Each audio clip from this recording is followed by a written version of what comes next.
Muy buenas noches. Finalmente se dio a conocer la sentencia en contra de Juan Ángel Naput en los Estados Unidos, específicamente en Nueva York. Le salió, como se dice normalmente, 9 años. Vamos a hablar con el doctor Marcio Batilana sobre lo que significa esta sentencia y la fecha aproximada o el tiempo aproximado que él podría quedarse en la cárcel si demostrase buena conducta. ¿Qué tal, doctor? ¿Cómo está? Buenas noches. Buenas noches, Germán, para vos y toda la audiencia de Telefuturo. Bueno, ¿qué puedes comentarme de lo que sabes de la sentencia, doctor? Bueno, primeramente te agradezco la invitación, Germán. Y ya hace unas cuantas semanas atrás, junto con el doctor Ricardo Preda y otros miembros del equipo del estudio, hicimos un análisis de las posibles implicancias que podría tener la condena de Juan Ángel Naput y sobre todo ver cuál sería la posible sentencia que se le aplique. En Estados Unidos, muy a diferencia de como nosotros lo vemos en las películas o tenemos cierta información incluso de la facultad que ha sido un poco, no te diría tergiversada, pero sí un poco errónea, no incompleta, existe algo que se llama la guía de sentencias. Y la guía de sentencias lo que hace es darle a los jueces los parámetros de cómo tienen que evaluar un caso y le termina dando un margen de trabajo hasta lo mínimo que le puede dar y lo máximo que le puede dar. Y dentro de ese margen sí es 100% discrecional, pero para llegar hasta ese margen es bastante objetivo. También hay una confusión cuando se dice tal, como pasó en el caso de Juan Ángel, ¿verdad? Él fue procesado por 5 delitos, terminó condenado por 3, 2 fue absuelto, declarado no culpable. Y de esos 3 delitos se tenía que la pena máxima era de 20 cada uno. Y llegaron a ver, yo leí comentarios y demás donde se decía que si se sumaban todo daba 60 años, cuestiones así, y no es así. Lo que se hace es que se establece cuál es el delito más grave según la guía, y en base a la guía te va diciendo cuál tiene el puntaje más alto y sobre ese vos vas construyendo. Y lo que hace el juez, no quiero entrar a hablar en el caso de Juan Ángel porque aún no tenemos la sentencia, así que no sabemos exactamente en qué se basó, pero como un ejemplo abstracto te digo, por ejemplo, el de un robo a un banco. Lo que hacen es, dicen muy bien, Pedro fue condenado por un robo al banco, los puntos mínimos por robo a banco son, por decirte, 10. De ahí se analiza otra vez, muy bien, se demostró que él utilizó un arma de fuego, sumarle 2 puntos. El arma de fuego fue descargada, sumarle otro 1 punto.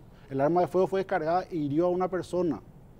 Si hirió de muerte, tantos puntos. Si hirió levemente, tantos puntos. Van sumando una serie de cuestiones y luego que terminan esa sumatoria, se tiene un puntaje total que te dice que puede ir de 1 a 43. De ahí van a una tabla que no sé si me permitiste te exhibo. Sí, no, bueno, más en la tabla que iría la parte filosófica, doctor. Bueno, pero repito, ahí está claro. ¿Cómo llegó al 9 años? Bueno, llegó al 9 años en el sentido de que lo que hizo fue tomar todos los delitos que se probaron en juicio. De ahí llegó a un margen en la tabla que debería estar alrededor de los, no sé, 30, 31 puntos más o menos, 32. Y lo siguiente que se tiene en cuenta en la tabla es si tiene o no antecedentes penales en los Estados Unidos, cosa que en el caso de Juan Ángel obviamente es negativo, entonces eso no incrementaría los puntajes en la tabla. Y de ahí lo que le da la tabla es un margen de meses, de tantos meses a tantos meses. Nosotros habíamos justamente calculado, sería entre aproximadamente 97 a 121 meses, lo cual te da 8 años y medio a 10, que es el margen que le daría a la jueza, lo cual te da un 30 puntos en la tabla. Y bueno, creo que no nos equivocamos porque salió una sentencia de 9 años. Ahora, claro, el porqué de los 9 años, eso únicamente recién cuando sale la sentencia. Yo estuve hasta minutos antes de llegar revisando en el sitio oficial del Departamento de Justicia, y si bien ya hay un descriptivo de lo resuelto, todavía no está la decisión entera, completa, para poder ver cuáles fueron los fundamentos, ¿verdad? Claro. Ahora, me estaba explicando antes de empezar el programa, Marcio, de que él podría haber declarado culpable, contribuir, así mismo, y inclusive haber podido libre. Sí, haber quedado libre. Así es, así es. ¿Es así? Es así. ¿Cómo funciona eso? Bueno, el sistema americano, a diferencia del nuestro y del europeo continental, se tiene lo siguiente. Una persona no está obligada a declarar. En nuestro país, por ejemplo, uno no está obligado a declarar, pero si declara, no está obligado a decir la verdad. En Estados Unidos, si vos declarás, estás obligado a decir la verdad y a responder todo lo que se te pregunte. Por un lado, tenés la oportunidad de declararte culpable o inocente. En el caso que te declares culpable, lo que se hace es que se llega a lo que se llama ruego de negociación entre el fiscal, el acusado y el juez. primeramente uno tiene que ir ante el fiscal y decirle, mira, yo me voy a declarar culpable de todo estos hechos que vos me acusás. Y el fiscal te pregunta, ok, ¿qué más me podés contar? ¿Qué elementos tenés? ¿Qué podemos hacer para llegar a un nivel más por encima tuyo? O sea, ¿qué me podés dar más? Aparte de una eventual multa o lo que sea. Entonces se llega a una negociación en la cual se ponen unas condiciones que el fiscal, una vez que acepta, firma con la persona y el fiscal puede incluso decirle, mira, yo incluso voy a desistir de procesarte a vos si vos colaborás lo suficiente. Luego el fiscal tiene que ir a, en el buen término de la palabra, vender eso al juez, es decir, convencerle al juez que eso es suficiente para que el juez acepte o no el acuerdo. El acuerdo siempre se homologa ante un juez. Todas las personas que se declaren culpables y que colaboren y demás tienen, según ley de los Estados Unidos, la facultad de pedirle al juez de que en vista que colaboró, en vista que se predispuso y que se arrepintió, el juez puede apartarse de la guía. Entonces el juez automáticamente está liberado de condenarle o no y puede, según criterio, condenarle a esa persona. O sea, esa guía al cual está restringido sale de circulación. Así mismo. La única forma que le restrinjan a la guía, que es lo que pasó en el caso de Juan Ángel, es si es que uno se declara no culpable, va a juicio y te condenan en juicio. Ahora, o sea, ¿qué pasó? Porque obviamente, doctor Marcio, ellos tenían los cruces de los depósitos en las cuentas de Juan Ángel. Y Juan Ángel sabía que la plata se depositó en su cuenta sí. Y que los americanos sabían eso. Sí. Entonces, ¿qué estrategia de abogados pudo haber tenido él para, habiendo sabido de que se depositó la plata en su cuenta, de que salió la plata de su cuenta, de que la plata de la corrupción pasó definitivamente por su cuenta y por bancos americanos? ¿Por qué él insistió en declararse inocente? Buenísima pregunta, Germán. Te aclaro lo siguiente. Punto uno, ellos siempre, hasta donde leí, porque esto es todo noticia pública de prensa, no tenemos aún la copia del expediente en sí. A diferencia de lo que la gente cree, no es que es todo oral, pero si ustedes ven en las películas siempre hay una señora mecanografiando. Bueno, todo eso después eventualmente se hace público y se puede leer en el archivo. Cuando leamos vamos a poder ver exactamente cuál fue la estrategia, pues los juicios federales son a puertas cerradas y no se pueden ingresar con medios de grabación ni nada. O sea, es simplemente lo que uno percibe puede salir a transcribir después. Bueno, está claro eso porque exactamente no sé cuál fue la argumentación exacta que dieron en juicio. Lo que sí pude leer es que ellos siempre aducieron de que no, que los cobros no se hicieron, que él no llegó a recibir la plata, que sí es cierto, se pudo haber acordado algo, pero él no llegó a recibir todo lo que se dice que recibió. Y eso es válido, solamente que a él se lo acusó no solamente por el tema de los sobornos privados, sino también por un delito que ellos llaman de conspiración. Y conspiración en los Estados Unidos, a diferencia de nuestro sistema de tentativa, conspiración es ponerse de acuerdo. ¿Qué es ponerse de acuerdo? Yo me puse de acuerdo con la gente de la producción a venir a estar acá hoy. Eso ya es conspiración en el sistema americano. Ahora, en este caso sería conspiración para cometer un delito. Entonces ellos te acusan te acuso del soborno privado y de la conspiración. Si no consigo probar el soborno, por lo menos voy a probar la conspiración de que vos intentaste hacerlo, que es lo que sí llegaron a probar. ¿Cómo probaron eso? Y llegaron a probar de que sí había suficientes elementos para demostrar de que sí, Naput y varias otras personas, Bursaco entre ellos, se pusieron de acuerdo para negociar derechos de televisación de copas de fútbol, o sea, de torneos de fútbol, y recibir un pago adicional al establecido en el contrato. ¿Qué es eso? El soborno privado es básicamente eso, se dan algún tipo de dádiva o pago por fuera de lo que figura en el contrato oficial para modo de facilitación. Acá, aclaro de vuelta, eso no es delito.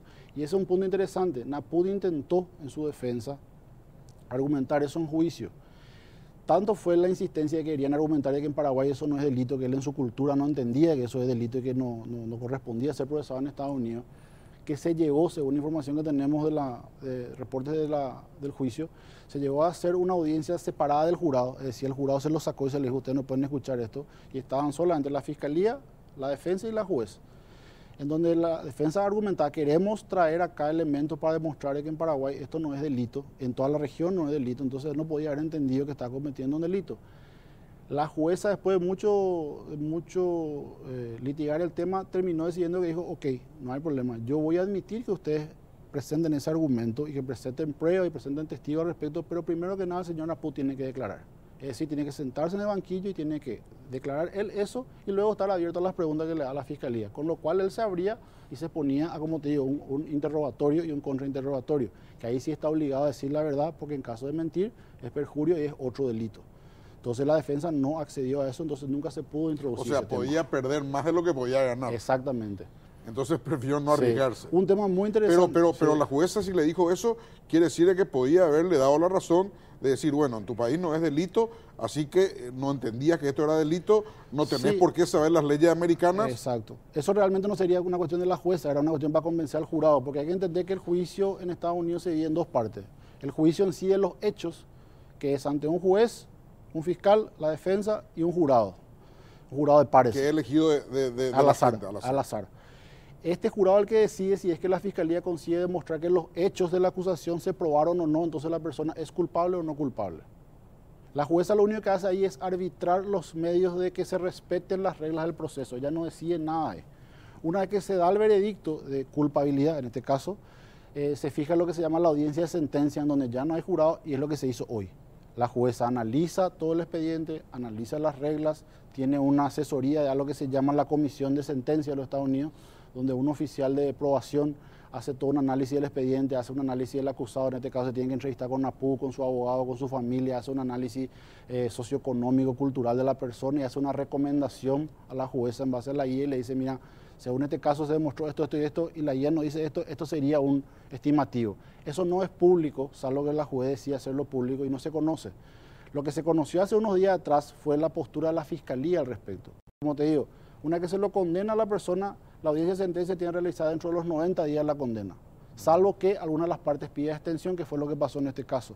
El caso de NAPU, si mal no recuerdo, 2 veces se tuvo que suspender la audiencia y se refijó, que terminó siendo hoy. Bueno, ¿cuándo puede salir libre?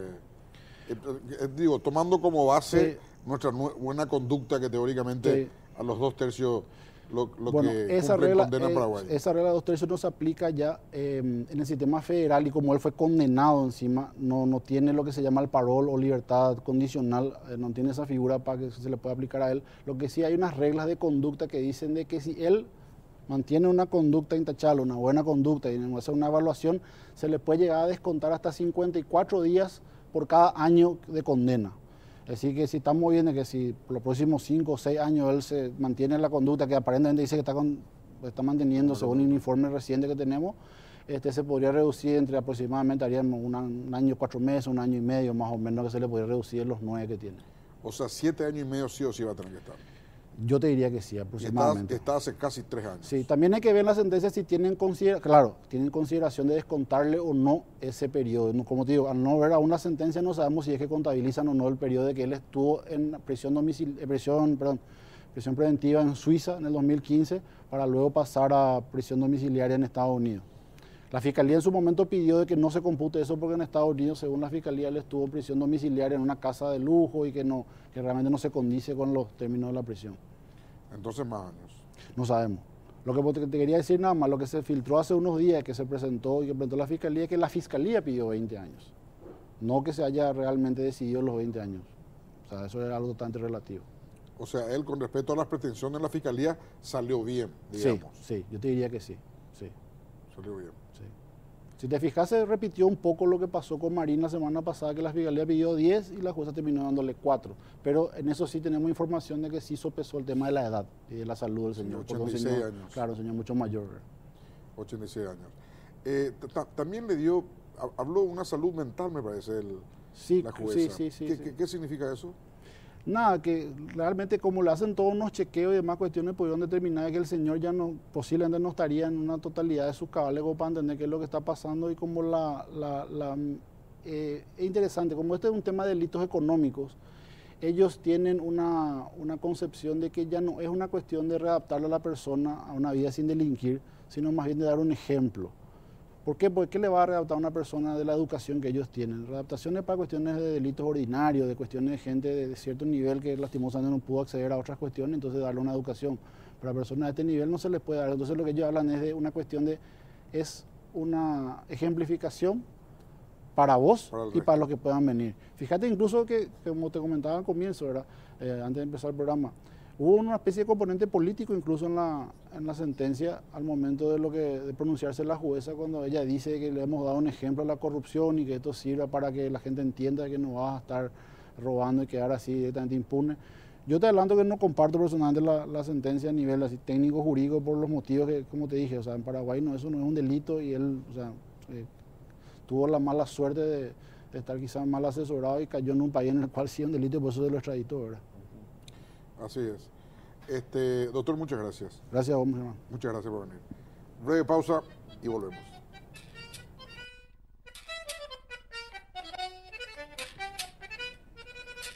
Bueno, otra victoria más ciudadana, importantísima ella. En este caso, la segunda vez sobre Óscar González Daer. Se fue finalmente Óscar González Daer.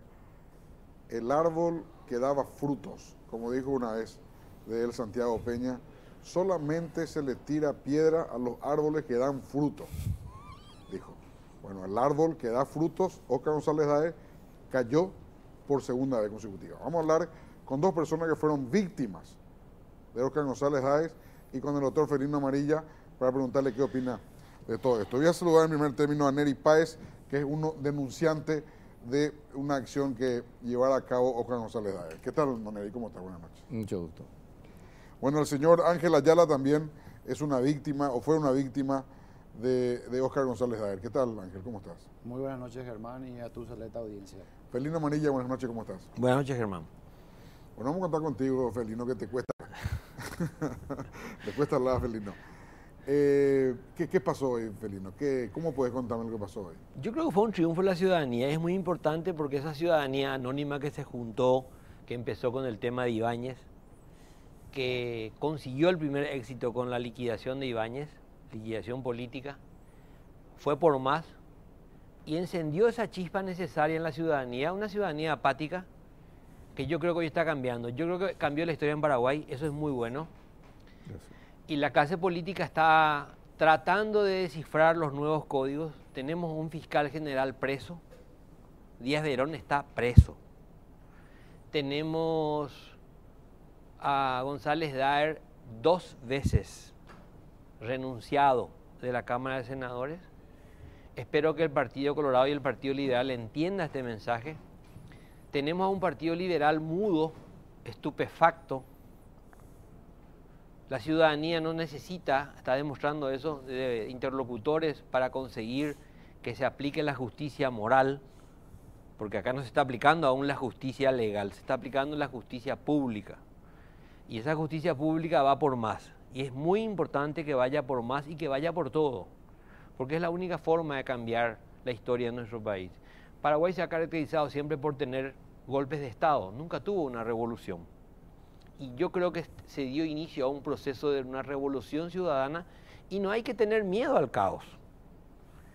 Porque justamente tanto González Daer como Díaz Verón o como Bajac existieron y existen hasta hoy una gran mayoría en el Parlamento por el silencio sepulcral que consiguieron los políticos instalar con una forma de medio pelo del gatopardismo más puro que fue Paraguay, un país conservador, un país reaccionario, una clase política corrupta, a la cual le conviene establecer los marcos aceptados de corrupción. Establecer la famosa frase de chancho es nuestro chiquero, o árboles que dan frutos. Fíjate que la tierna podredumbre de un Peña, que yo no esperaba que haya dicho eso y lo dijo, y hoy la ciudadanía cobra vigencia, cobra poder y consigue algo que era impensado hace 2 meses. Era impensado que la Fiscalía esté allanando la casa de Óscar González Daer. Era impensado que el fiscal general Díaz Verón esté preso. Pero falta muchísimo aún. Te voy a dar 2 primicias. Óscar Boyanovich, presidente de la CEPRELAP, hace 3 meses que entregó este informe a la Fiscalía, pero tardó 5 años en entregar y fue cómplice del lavado de dinero. Y Marta González en la SED, 5 años que sabían esto. La usura de González Daer están en procesos judiciales existentes en el Poder Judicial. Hay cheques en casos de denuncias por estafa o por lesión de confianza, donde uno encuentra un cheque firmado por Ramón González Daer, que presta dinero al 4 y al 6% en dólares mensual. Y eso era de conocimiento del ministro de Hacienda de esa época, de la Secretaría de Tributación de esa época. Eso era de público conocimiento. Entonces, yo creo que la ciudadanía tiene que ir por todo. Pero no solamente por los autores. Están los cómplices, los encubridores y los beneficiarios. Hay que preguntarse, por ejemplo, el señor López Moreira, ¿qué vínculos tiene con González Daer actualmente? O sea, yo creo que es el momento de que Paraguay tenga una revolución de la moral y el fin de la impunidad. Porque con el famoso cuentito de que se acabó la dictadura, no es culpa de la dictadura lo que tenemos hoy acá. La corrupción y la impunidad en Paraguay es culpa de la clase política corrupta, que hoy tiene mayoría parlamentaria. O Blas Llano no es socio con González Daer, o Silva Facetti no es socio con González Daer. Ojalá González Daer muestre los pagarés que tiene guardados los políticos que son prestatarios de su dinero. Enzo Cardoso no es culpable. Pedro Milciades Durén no es culpable. Entonces, hagamos la lista de buena fe e invitemos a todos los conciudadanos a ir por todos. Don Eric, ¿cómo fue tu caso? A ver, contame. Bueno, yo fui extorsionado por la Corte Suprema de Justicia y decidí desmantelar el modus operandi que usan los ministros de la Corte para estafar a la gente, para robar, para pedir dinero, para obligarle a firmar un contrato donde uno se entierra y nos tiene de rodillas la Corte. La Corte es una entidad mafiosa. Yo digo que es una entidad mafiosa porque a mí me había dicho, si tú hablas con Bajac, así me dijo el ministro en su quincho, no necesitas hablar con los otros ministros. Ya estás hablando con Torres 15 y con Garay Zucolillo sobre tu caso. Yo tengo que cobrar 40 millones de dólares por un caso, ¿verdad? Nosotros habíamos agarrado la INC, ¿verdad? Teníamos que producir cal agrícola, ganamos la licitación pública internacional, firmamos el contrato, arreglamos todas las maquinarias de la INC para que funcione, estas máquinas viejas, obsoletas, las mandamos a traer toda a Alemania. Cuando estaba a punto, Nicanor nos prohibió entrar. Eso fue en la época de Nicanor. No nos permitió entrar. Y mandamos escribanos, colacionados, no había caso. Entonces, produjo Nicanores. Cobraron ellos y a nosotros nos dejaron con el gasto, ¿verdad? Y vos no podés litigar contra el Estado, porque cuando litigás contra el Estado, acá el doctor sabe perfectamente, los ministros le reciben al procurador general o a los enviados del procurador, pero no así la parte afectada o estafada que va a reclamar al Estado para que le paguen. Bajac es la cabeza visible de la mafia. Le grabamos a su secretario, a su compadre, le hicimos firmar contrato con sus abogados. ¿Qué dice el contrato? Y el contrato dice que yo tengo que pagar 7.400 millones de guaraníes para cobrar 13 millones de dólares, una parte del contrato, ¿verdad? Y el resto de 27 millones de dólares tengo que cobrar con otro contrato más que tengo que firmar con ellos. ¿Y ellos qué prestación hacían teóricamente? Y supuestamente eran mis asesores. Yo tenía que firmarle a ellos un pacto de cuota litis y cuando ellos me hacían el cheque judicial, ya prácticamente me da por ganador, ¿verdad? Y yo tengo ahí, ellos ya pueden descontar automáticamente, le dan a un abogado testaferro de ellos y ellos me descuentan ya ese 7.400 millones. 3.700 millones era para Raúl Torres Ginzer, el flamante presidente que tenemos ahora en la Corte. Raúl Torres Ginzer, 3.700 millones. Óscar Miguel Bajac, 3.700 millones. Son 4.000 millones. Para poder ablandarle a los ministros me pidió $50.000. Entonces, $50.000 más los otros pleitos. Yo tengo otros pleitos, ¿verdad? De OTS, ¿verdad? El único puerto privado que está acá en Puerto Presidente Franco, ¿verdad? Donde yo soy 50% propietario y quiero retirar mis acciones, ¿verdad? Y me impide con una empresa holandesa, ¿verdad? La VL. Y tengo otro puerto en Encarnación, ¿verdad? Que se llama Puerto del Sur, ¿verdad? Para poder cobrar todo eso, me obliga a mí bajar en su quincho, en su casa, 13 veces nos reunió para que le dé la cesión de derechos y acciones también de los otros casos. Y yo me negué. Le O dije, sea, ahí te pidió acciones. sí, ahí no me pidió acciones, me pidió contrato que le firme, pacto de cuota litis. Ponerle, yo tengo que cobrar ahí $100 millones.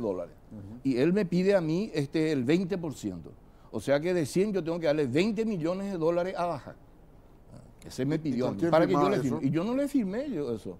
¿Pero con quién te pidió que firmes? Y me pidió para que le firme con Gustavo Franco, Gustavo Franco es el jefe de campaña de la hija de María Eugenia Bajac. Él prácticamente vive en la casa.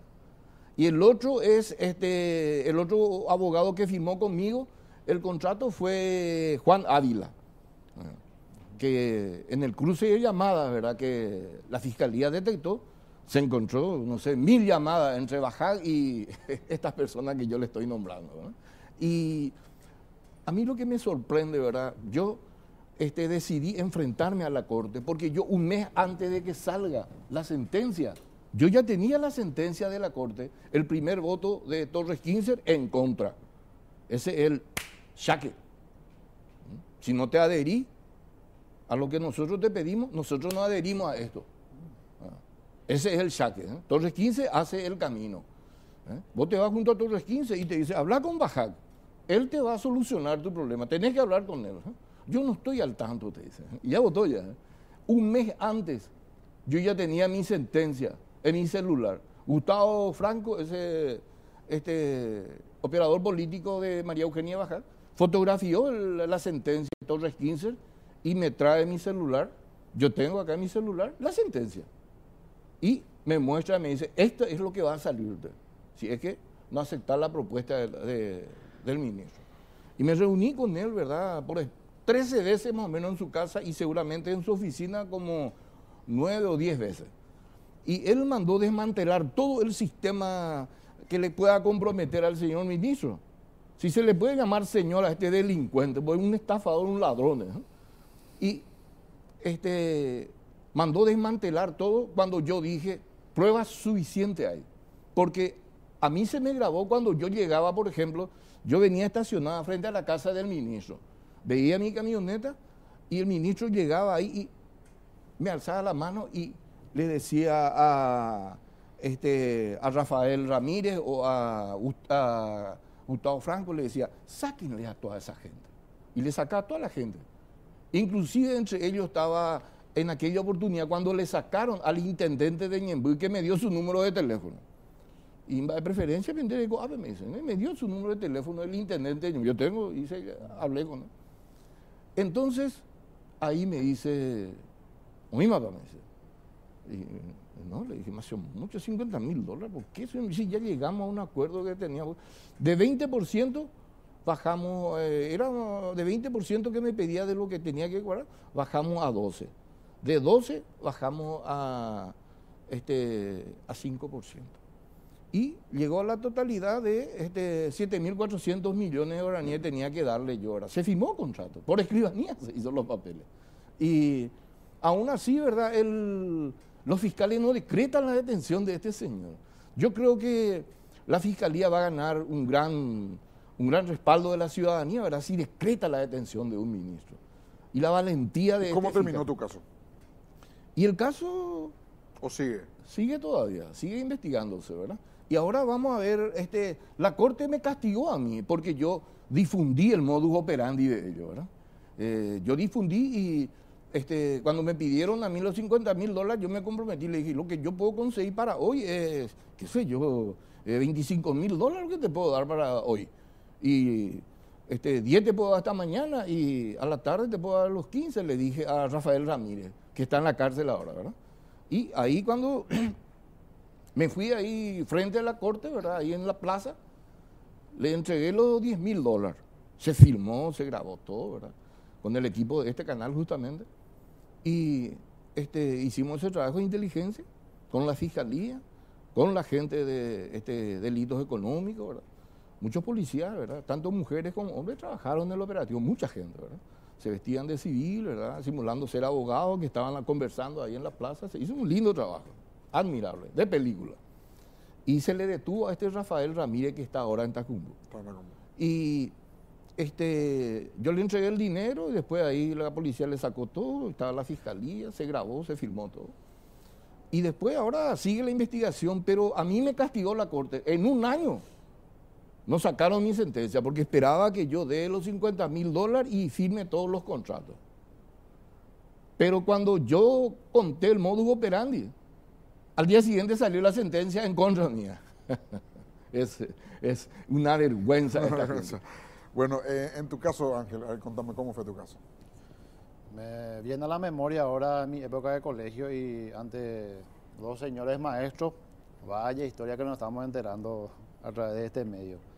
Mi caso sería una pequeñez comparado a todo el modo operandi, pero es similar a lo que estaba contando acá el doctor. Sencillamente es la misma mafia, solamente que están, o sea, éramos el sándwich, el quesito entre Bajada y González Daer.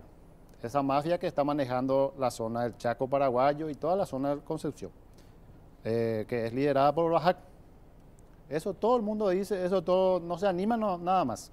No sé por qué, falta de patriotismo. Por ejemplo, vos ves jóvenes sin esperanzas, jóvenes sin fuente de trabajo, dedicándose a las drogas y todas esas cosas, justamente por eso, porque el derecho y la justicia no ampara, no hace programas, no, ¿dónde está la plata del pueblo mismo?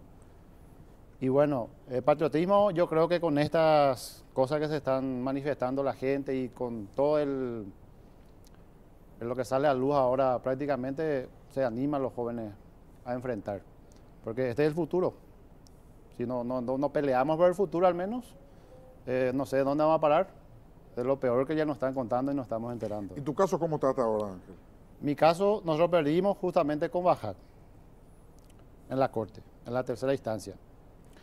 Y como es bien sabido, ya está todo lo que hemos dicho en los otros medios de prensa, y nos mantenemos y nos ratificamos en lo que dijimos totalmente en nuestra verdad. Que el mismo modo operandi del señor le hizo firmar a mi mamá una cuota litis entre un tercero, o sea que es José Álvarez, que es su mano derecha, fue su chofer y después le metió no sé dónde, pero le debía favores José Álvarez. Es concesionero y todo el mundo sabe, o sea, le dicen el chanchito gordo de Bajar, así le llaman los abogados allá en Concepción. En ese tiempo firmó con mi mamá un pacto de cuota litis de $500.000. Ya mi mamá estando desesperada, ya le invadían a la gente sin ninguna orden judicial, con ayuda del Ministerio Público, los agentes policiales. Nosotros somos una familia humilde, pacífica, pero numerosa. Teníamos siempre la esperanza de que un ministro nos podía dar la mano y ayudar, porque derecho teníamos. La presión política ejercía en ese tiempo, ya sabíamos que era González Daer. La presión política era el problema nuestro. Entonces acudimos a este señor, ministro Bajac en su época, y desesperado prácticamente mi mamá, la familia completo, es nuestro sustento. La familia chaqueña misma se dedica solamente a la ganadería, no hay cómo dedicarse a otra actividad. Y mira, 50 años de trabajo, lucha, sacrificio, de trabajar de sol a sol, que vos le inculque a tu familia la honestidad, la honradez y por sobre todo el trabajo, que mi abuelo siempre eso era como, disculpen los otros partidos políticos, es un buen colorado, pero colorado de la República, no es el colorado que de acuerdo a conveniencia se va al color que le conviene nada más. Es un buen colorado y a todos nos inculcaba siempre, nos decía, nos hacía reuniones, nos regalaba así, cuando era chiquitito me acuerdo y me decía,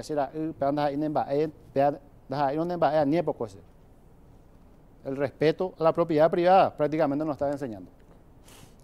De todo el calvario que vivimos, la desesperación, vinimos y pensando, confiando en el ministro que sería de justicia, que le íbamos al menos a hacer contra esta injusticia que estábamos pasando. Se firmó la cuota litis, sobre resultados. Luego de un tiempo pasó y nos manda a llamar a través de José, que se precisa de dinero para mover ciertos trámites legales. Le entregamos una primera cuota, en su propia mano se fue a entregarle mi padrastro junto con mi mamá y estando presente ahí José Álvarez. ¿Cuánto? 150 millones.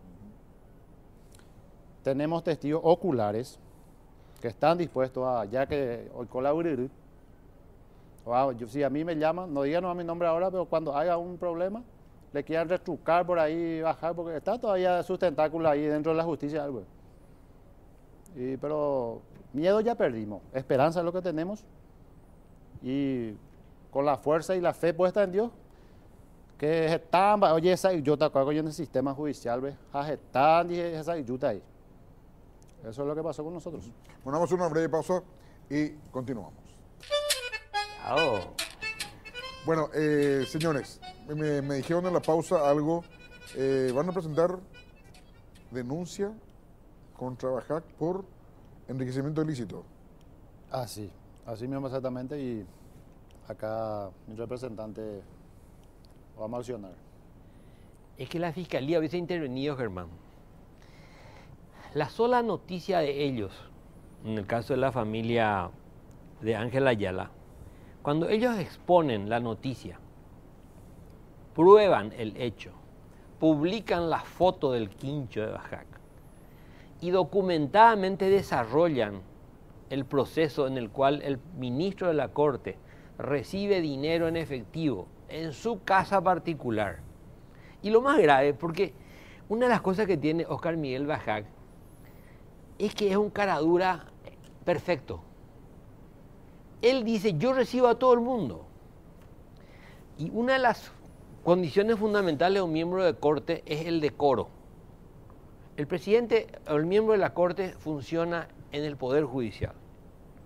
Él no tiene una vida privada comercial. Imagínate que Óscar Miguel Bajac tenía un estudio jurídico al lado de su casa, atendido por su propio dueño. Anexo a escribanía se vende hielo.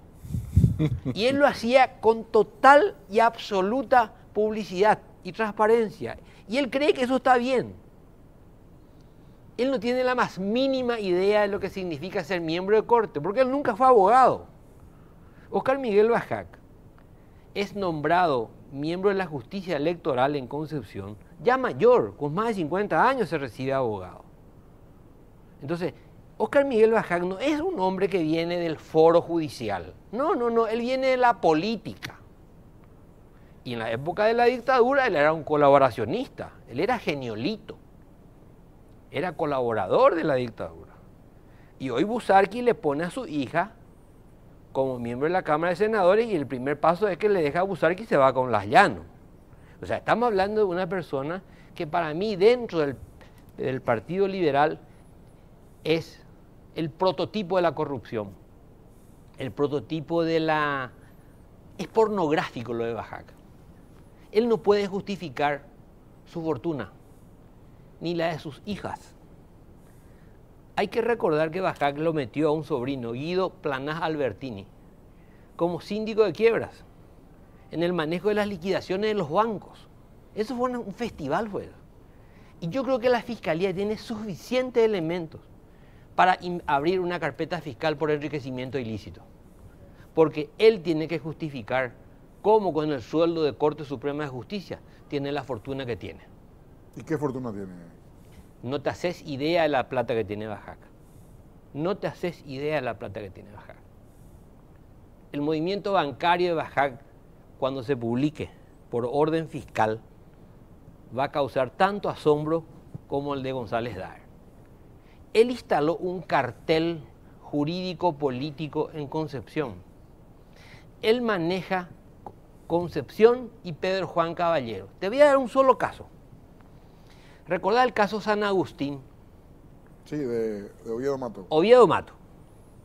Oviedo Mato se apropia de San Agustín S.A., que era de Carmelo Cabrera, que se le expropia unas tierras en Nueva Colombia, en Loma Grande, y es la única expropiación que para no pagarle a la persona afectada, que en este caso era San Agustín, Carmelo Cabrera, el Parlamento revoca la expropiación y le devuelve la propiedad, pero totalmente invadida.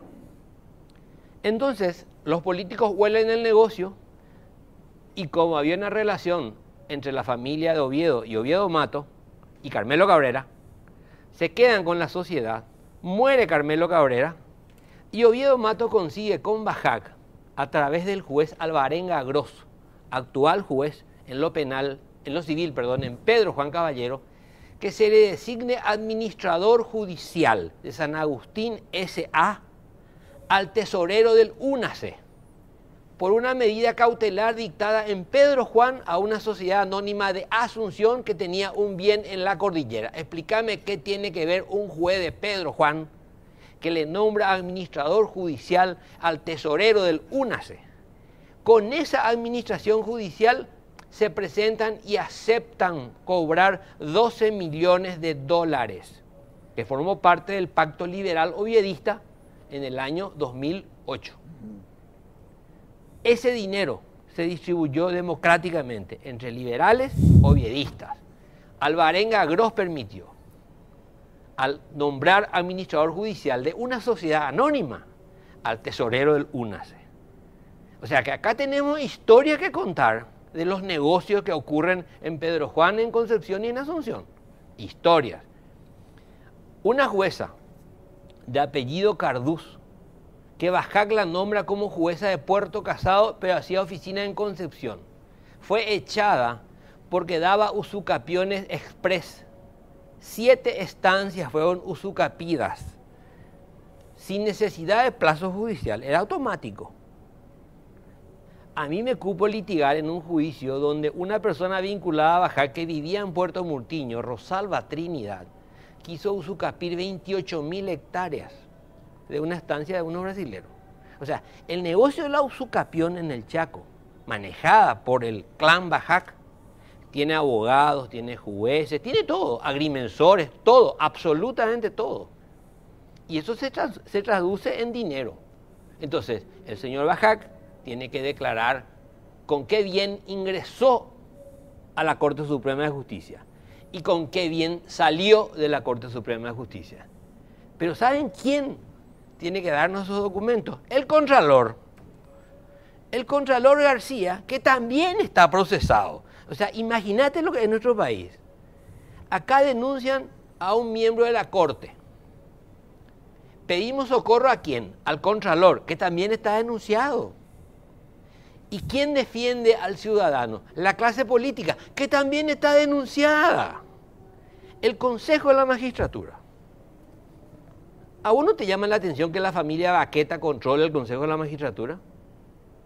El senador Baqueta y su hermano Claudio Baqueta, uno está en el Consejo de la Magistratura y el otro está en el Jurado de Enjuiciamiento de Magistrados. El símil de actividades entre Baqueta y González Dar es muy parecido, es el mismo mecanismo. ¿Quién hoy es el número importante del Consejo de la Magistratura? El que elige jueces, el que va a elegir a los miembros de la Corte.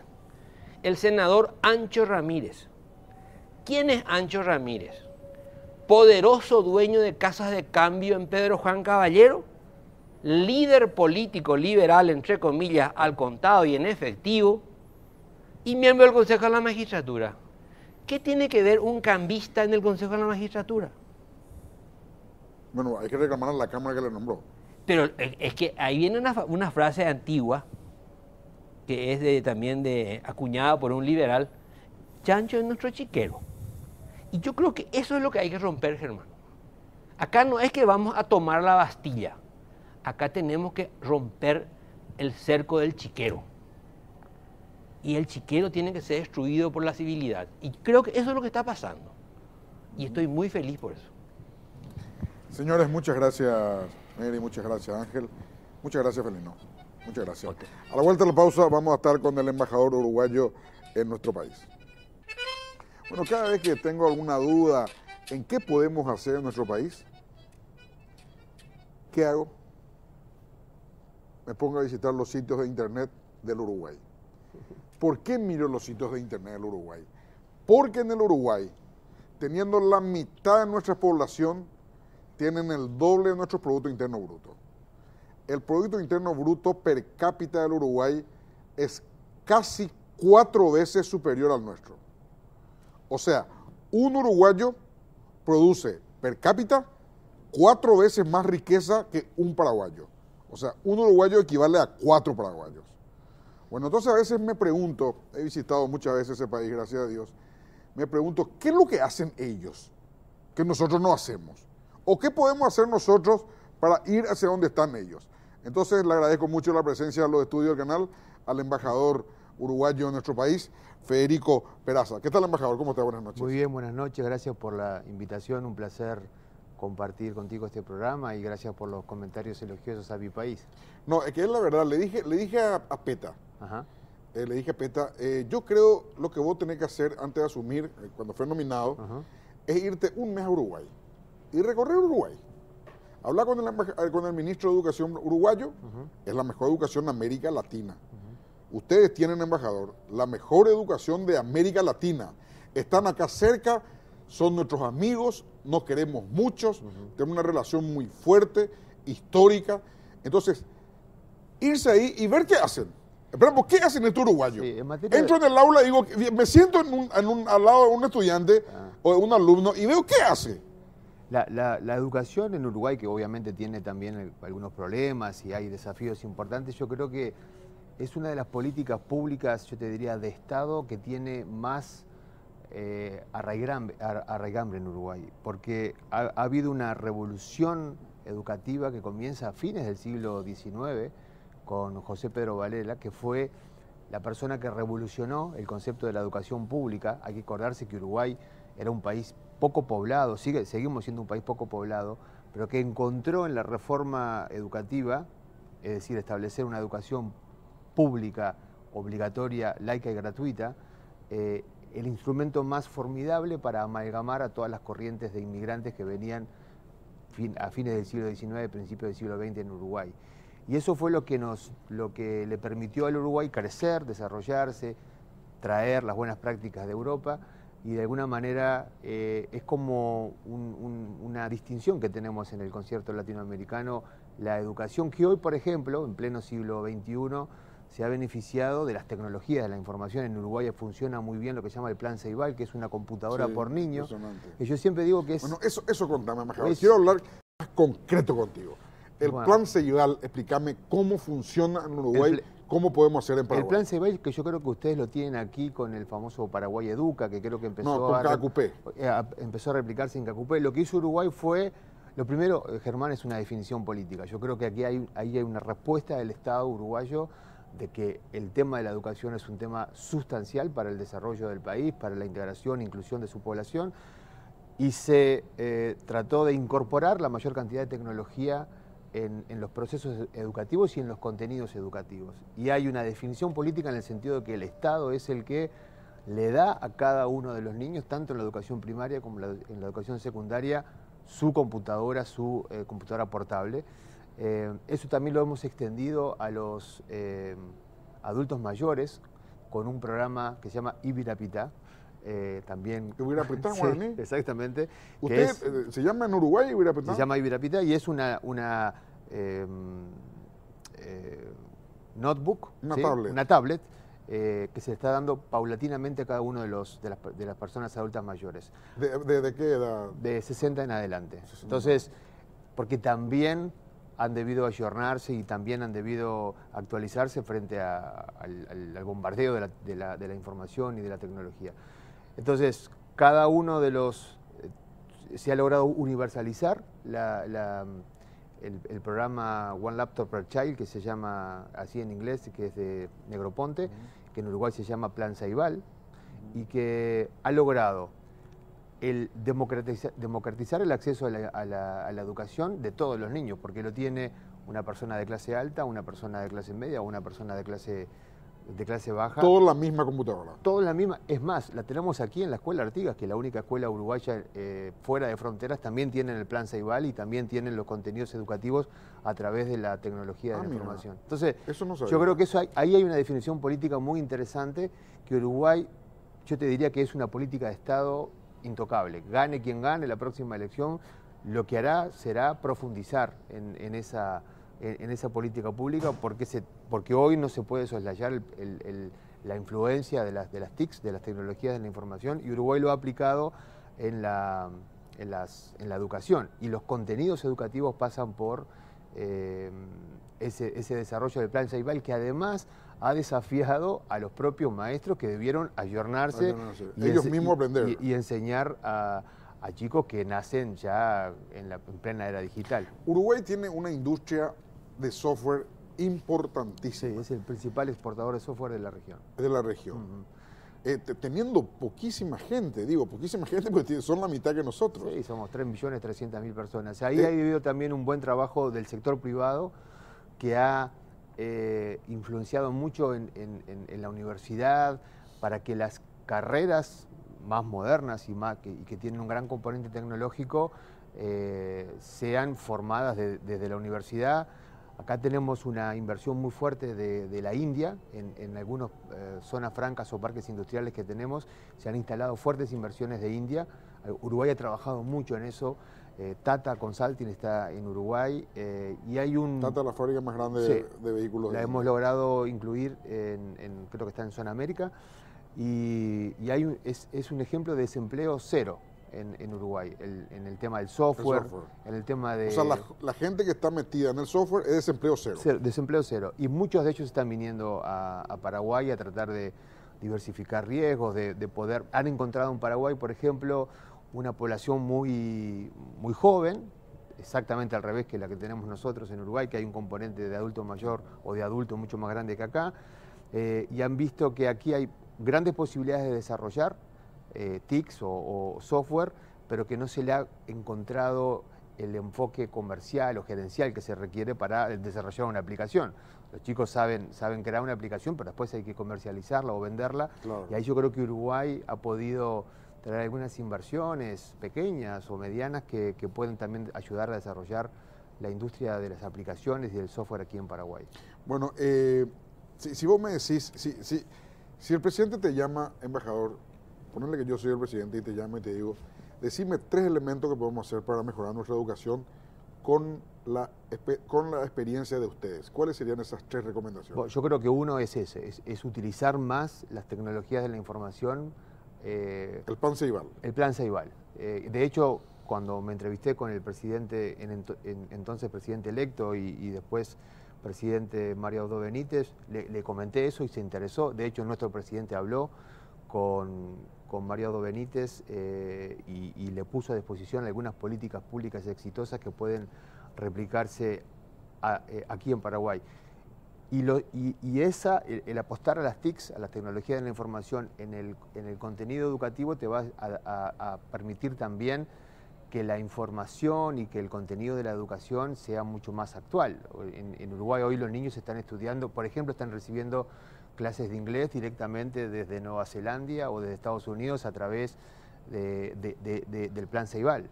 O sea, el contenido educativo pasa también necesariamente por el software que tiene ese plan Ceibal.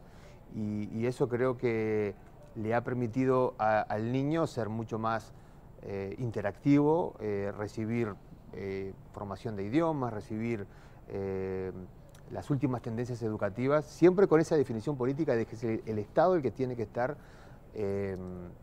direccionando la política pública principal que tiene un país. ¿Y otra cosa más que podría hacer, embajador? Y yo creo que debería haber también, y de hecho en Uruguay se ha logrado, una sinergia entre el Estado y el sector privado en este tipo de políticas públicas. Yo creo que también el sector privado, a través de ONGs, a través de cámaras, puede también ayudar a diversificar o a universalizar esta política. Uruguay es un país muy homogéneo. Acá quizás haya algún problema más no es lo mismo el Departamento Central que el Chaco Central, o que Alto Paraná, o que Alto Paraguay. Quizás a través de algunas ONGs se puedan, si es que hay una definición sobre el establecimiento de una política educativa basada en las tecnologías de la información, ayudar a implementar eso en todo el país. Mejor háblame de Zona América. Zona América es un lunar Zona América en el medio de Montevideo. Sí. Que al lado de la cancha de Peñarol. Creo que tiene un Producto Interno Bruto per cápita de $30.000 o $35.000. Es una especie Es casi un país de primer mundo metido en el medio de Uruguay. Sí.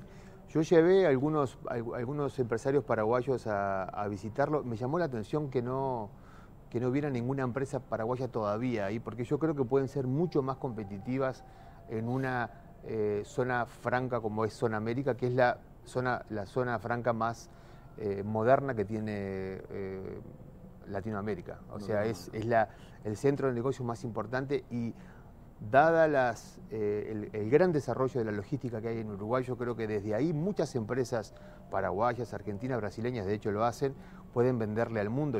Incluso hemos también logrado que a través de algunas zonas francas se hayan especializado. Por ejemplo, hay zonas francas exclusivamente para la producción de farmacéuticos o exclusivamente para servicios que están muy cerca del aeropuerto internacional de Carrasco. Yo creo que Uruguay puede ayudar a Paraguay a ser mucho más competitivos en las empresas. Yo me imagino o visualizo algunos laboratorios paraguayos que están trabajando muy bien, que desde Zona América o desde algunas zonas francas que tenemos en Uruguay puedan empezar a venderle a la región y al mundo, porque de verdad Uruguay, ahí hay otro ejemplo de política pública muy interesante. Uruguay ha hecho de la logística y de la infraestructura y de las zonas francas que no son tinglados, de verdad son ciudades en donde se desarrolla todo tipo de negocios con un gran control del Estado, pero que no son parte del territorio aduanero uruguayo. Por eso tienen esa ventaja de desarrollo tan rápido. Tan rápido. Embajador, ustedes, estando el Frente Amplio ya en el gobierno, ustedes construyeron el nuevo aeropuerto de Carrasco por una alianza público-privada. Sí.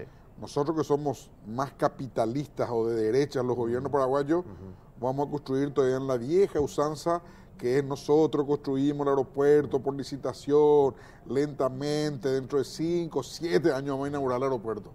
Contame cómo fue el caso del aeropuerto de Carrasco, que es fantástico, sí, es divino. Es uno de los parece un aeropuerto europeo directamente. Más modernos, y es un caso, yo digo a veces que creo que la madurez de la clase política uruguaya permite avanzar en determinadas políticas o leyes. Es una decisión que comienza a gestarse bajo la presidencia del doctor Valle, que estuvo presidiendo el Uruguay entre el 2000 y el 2005. Se pensó de que Uruguay necesitaba un aeropuerto nuevo y se hizo al lado del aeropuerto viejo, que hoy es la sede del Ministerio de Defensa, porque se entendió que había que apostar por un Uruguay más conectado al mundo. Estábamos perdiendo conectividad, necesitábamos tener una nueva puerta de entrada al país. Tenemos un gran puerto, el puerto de Montevideo es un puerto genial, pero necesitamos lo mismo a nivel aéreo y se decidió hacerlo a través de una APP que terminó de construirse conjuntamente luego de la presidencia del doctor Valle. Y hay un ejemplo ahí que a mí siempre me gusta destacarlo porque fue durante la primera presidencia del doctor Tabaré Vázquez, el actual presidente de la República. Al momento de cortar la cinta, el doctor Vázquez llama al expresidente Valle para que los dos corten la cinta. Eso no se da en este ¿Qué quiero decir con eso? De que hubo una comunión, una visualización conjunta de que esto era lo que necesitaba el país, y hoy es realmente un aeropuerto de primer nivel que le ha garantizado a Uruguay una conectividad que era tan necesaria, por ejemplo, para el turismo. Hoy Uruguay está recibiendo 4 millones de turistas por año. El 20% del PIB es turismo. Es muchísima plata, son más de 2.000 millones de dólares y Uruguay recibe más turismo que su propia población. Entonces, para eso se necesitaba tener un aeropuerto de primer nivel, que tampoco es tan grande, pero sí tiene posibilidades de ampliarse, y yo creo que ahí sí fue buena la decisión de hacerlo a través de una asociación público-privada, porque era la respuesta más inmediata y más acorde a las necesidades no solo de infraestructura, sino también de seguridad aérea, y Uruguay creo que lo ha conseguido, y celebro de que ustedes lo visualicen como un aeropuerto tan efectivo, porque realmente está siendo, digamos, creo que es la puerta de entrada más importante que tiene Uruguay. Pero uno cierra el ojo, tapa los oídos y le abren enfrente a ese aeropuerto y parece que está llegando a Francia, parece que está llegando a Holanda sin ningún problema. Es un aeropuerto moderno. Y es un país pequeño, Uruguay. O sea, lo que yo quiero decir, embajador, que si ustedes lo lograron, nosotros tenemos un bono demográfico que sería una envidia a Uruguay. Yo quiero saber si Uruguay tenía nuestro bono demográfico, lo hubiese sido. Hubiese estado en cuánto el Producto Interno Bruto per cápita, hubiese estado en $25.000.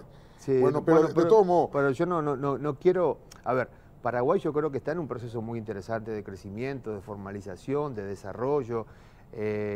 Quizás falten algunas políticas públicas que deben consolidarse como políticas de Estado, que lo ha hecho Uruguay en materia, como te decía, del Plan Ceibal, en materia de logística, en materia turística, se necesita... ustedes tienen, por ejemplo, desde hace mucho tiempo un manejo muy ortodoxo de la economía, hay yo creo que hay una continuidad muy interesante, pero a veces hay que tomar decisiones que pasan por ver digamos, el panorama a largo plazo, y ahí yo creo que Uruguay ha hecho bien los deberes, ha hecho un gran esfuerzo en diversificar la matriz energética. Hoy Uruguay está vendiendo energía. ¿Cuántas veces le pedimos a Paraguay que le compramos? Y hoy Uruguay vende energía, tiene la mayor cantidad de fuentes de energía en Uruguay son energías renovables, o sea que no hay esa dependencia del petróleo, hay energía eólica, hay energía fotovoltaica, pero eso pasa, Germán, por la necesidad de definir políticas y actuar en consecuencia. Yo creo que son definiciones que vienen desde el Estado y de la clase política, y creo que en Uruguay en eso creo que hemos hecho un buen trabajo. Y es ahí donde también debemos aprender de ustedes, en el buen sentido de la palabra, aprender en serio. Embajador, un tema económico que me llama mucho la atención.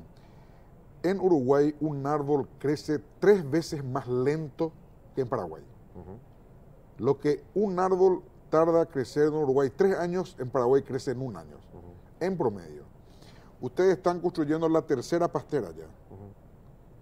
Sí. Estamos hablando de pasteras que valen 500, 1.000 millones de dólares. Más, mucho más. Bueno, estamos hablando de la 2ª pastera más grande del mundo, o la primera, creo que está con ustedes, la finlandesa. UPM, tenemos UPM en el litoral, en el límite con Argentina, allá en el río Uruguay, y más abajo en Colonia tenemos la 2ª, y ahora estamos apostando a la tercera que va a estar ahí en Tacuarembó. Pero más allá de cuánto tarda un árbol en dar sus frutos y en poder comercializarse, lo que te quiero decir es que Uruguay viene implementando una política forestal desde 1987. En 1987 se aprobó la ley que determinó una cantidad de exoneraciones fiscales y digamos, incentivos para que la gente empezara a forestar, y después vino la planta de celulosa. O sea, Uruguay tiene más de 30, 40 años con una política forestal y de reforestación, que es lo que le ha dado los insumos a estas plantas de celulosa que han cambiado la matriz comercial y productiva del país. Hoy Uruguay exporta 1.000 millones de dólares solamente de celulosa, y además lo ha hecho en total consonancia con las normas ambientales los estándares ambientales más altos que hay en el mundo, porque son plantas nórdicas, y tú sabes que en Finlandia, en Suecia, ahí el medio ambiente, el medio ambiente se trata en serio. Bueno, entonces creo que Uruguay, la clave de haber logrado eso, más allá de la seguridad jurídica, que es un tema muy importante, Germán, en Uruguay afortunadamente tenemos otra asignatura uno de los atributos más importantes, creo que es la seguridad jurídica. Venimos con una política de forestación de casi 40 años. Entonces, creo que ahí está el éxito de haber incorporado a la matriz exportadora uruguaya, que es muy similar a la paraguaya, el elemento de la celulosa. El gran desafío que tiene ahora Uruguay con la tercera planta de celulosa es recuperar sus vías férreas, que estaban, el tren en Uruguay, todavía no ha podido desarrollarse como se requiere, y también todos los desafíos de infraestructura que se requieren, porque toda esa celulosa deberá salir necesariamente por el puerto de Montevideo. Así que imagínate cuánto va a cambiar el Uruguay en los próximos años, pero creo que esto es más trabajo para la gente, posicionar al país en un rubro no tradicional como es la celulosa, y el desafío de seguir mejorando en la logística. Claro, pero yo te menciono esto, embajador, porque nosotros tenemos varios elementos ventajosos con respecto a ustedes. La tierra cuesta 1/3 o 1/4 de lo que cuesta en Uruguay. Es más fértil que la uruguaya. Totalmente. Y los árboles, en consecuencia, crecen más rápido porque somos país subtropical. Y la capacidad de plantar que tiene la ustedes energía es eléctrica que también consume mucho las sí, celulosas sí. es mucho más barata, sí. O sea, es más barata, no sé si mucho, pero es más barata que la de ustedes. Y sin embargo no tenemos. Es que hay que empezar con una ley forestal que le permita al país, a través de determinados incentivos, comenzar a plantar. Ustedes tienen regiones fantásticas donde podrían comenzar por lo menos con alguna experiencia piloto, o si no, el propio Uruguay puede comprar esa madera, los eucaliptus o las plantas que ustedes decidan que decidan comenzar a desarrollar, porque Uruguay va a tener siempre una gran demanda de ese tipo de material. De hecho, le están comprando a Entre Ríos, ¿verdad? Sí, sí. O sea, sí. mucha producción de Entre Pero Ríos. también nos encantaría comprarle a Paraguay. Claro. Lo que pasa es que necesitas darle continuidad a una política, no es de un día para el otro. Y eso, ya te digo, desde el 87 Uruguay viene desarrollando la industria forestal a través de esta ley, y recién la primera planta de celulosa se hizo en el año 2006, 2007, o sea, se hizo 30 años después de la primera ley. Entonces, hay que ir paso por paso para después, o sea, no se puede empezar con una planta de celulosa. Primero hay que hacer un desarrollo serio de deforestación. Bueno, y de ahora más quiero irme a la parte del turismo. El eslogan de Uruguay es Uruguay al natural. Uruguay natural. Uruguay natural. Uruguay natural. Nosotros sí que somos naturales, embajador. Sí, claro que sí. Somos más natural que ustedes. Sí, sí. En serio. Sí. O sea, si ustedes tienen derecho a llamarse Uruguay natural, nosotros tenemos más derecho a llamarnos Paraguay natural, porque realmente Paraguay es un país natural. Totalmente. En su gran porcentaje. ¿Cómo hicieron para recibir a tanta cantidad de gente? ¿Cómo hicieron para desarrollar la industria del turismo tan profundamente, tan arraigada en la cultura uruguaya, embajador? Bueno, yo creo que primero hay una cosa que hay que destacar, que Uruguay, al igual que Paraguay, es un país que tiene atractivos turísticos muy interesantes. No solamente tiene Punta del Este, sino tiene la bendición del mar en Maldonado, en Rocha, en Canelones, el propio Montevideo, y eso le permite exhibir a la región y al mundo atractivos muy interesantes. Después se ha logrado romper la estacionalidad, porque en Uruguay lamentablemente el verano es muy poquito, tenemos 2 o 3 meses de verano, a diferencia de Paraguay, que hay una prolongación del calor durante todo el año. Hemos sabido, digamos, posicionar determinados atractivos turísticos en invierno, el turismo termal, por ejemplo, del litoral del país, que es fantástico. Hemos logrado el turismo de campo, y después creo que ha habido una inteligente observación y apuesta del gobierno para desarrollar el turismo de congresos, por ejemplo. En Uruguay permanentemente estamos haciendo congresos, seminarios, talleres, a la gente le gusta ir a Uruguay. Después hemos logrado también impulsar el turismo con una fuerte presencia en los medios de comunicación. De hecho, aquí en Paraguay hemos hecho mucha publicidad. Hay 50.000 paraguayos que año tras año van a visitar Uruguay. Hay medidas que tienen que ver con renuncia fiscal, es decir, le devolvemos el IVA, que en Uruguay es el 22%. Sí. Volvimos a... Un placer que te devolvan el IVA.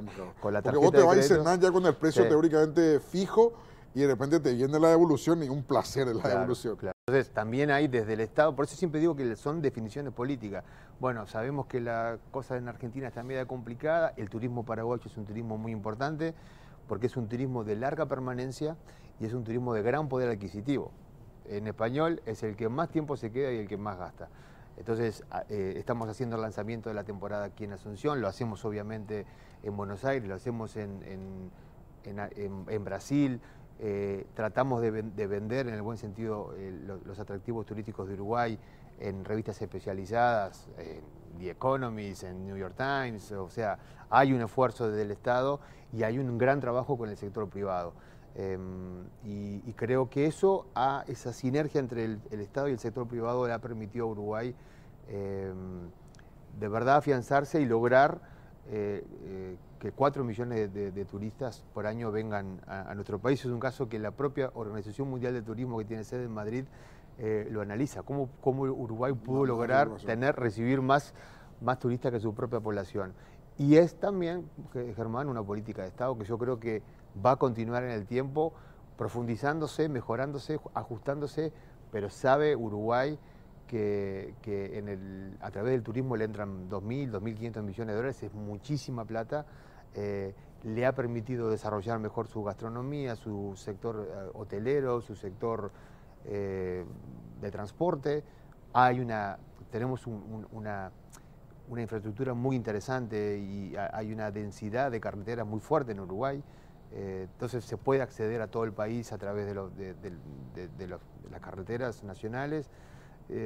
creo que es una buena política también, que es bueno consolidarla y fortalecerla, porque realmente esta industria sin chimeneas como es el turismo le da muchos beneficios al país. Claro. Yo sigo diciendo de que para nosotros es relativamente fácil.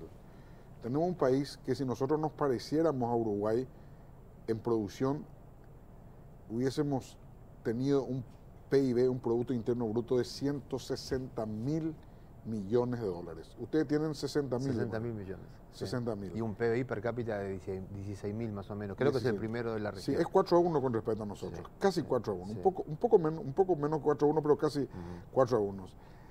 Bueno, y así que tenemos muchísimo que aprender de ustedes, embajador. Y afortunadamente nosotros... Y ustedes tienen que ser también... Sí, creo que siempre lo digo, yo creo que Uruguay ha revalorizado de verdad Paraguay, y hoy encuentran nuestros empresarios, yo recibo todo el tiempo consultas y inversores y empresarios que quieren, que están apostando por Paraguay porque entienden que acá hay muchas oportunidades y se puede. En el Chaco hay mucha inversión en Uruguay. 2 millones de hectáreas en el Chaco.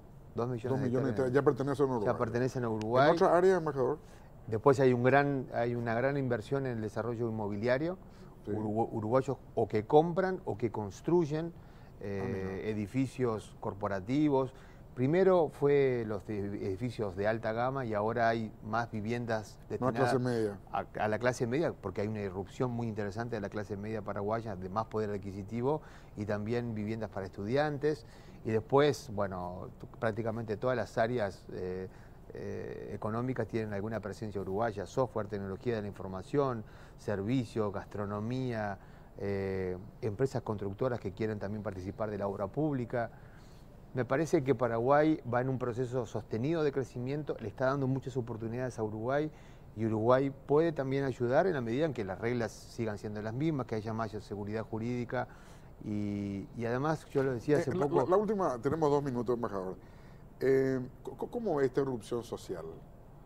Está casi un brotecito, pequeño todavía, pero brote yo lo veo de muy revolución bien. Prácticamente Yo lo popular. veo muy bien. A mí primero, a ver, quiero ser muy objetivo y no voy a meterme en temas políticos, pero me parece que la población movilizada ha subido el umbral de la tolerancia, ¿no? O sea, la vara subió. La vara subió, en los casos de corrupción se está manifestando.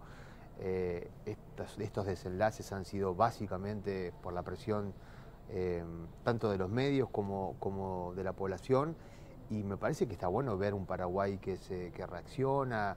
Yo hace 4 años y medio que estoy acá, y ya también hace 3 o 4 años veía cómo los estudiantes se pararon frente al tema de la universidad. 2015. Tumbando a rectores, a decanos.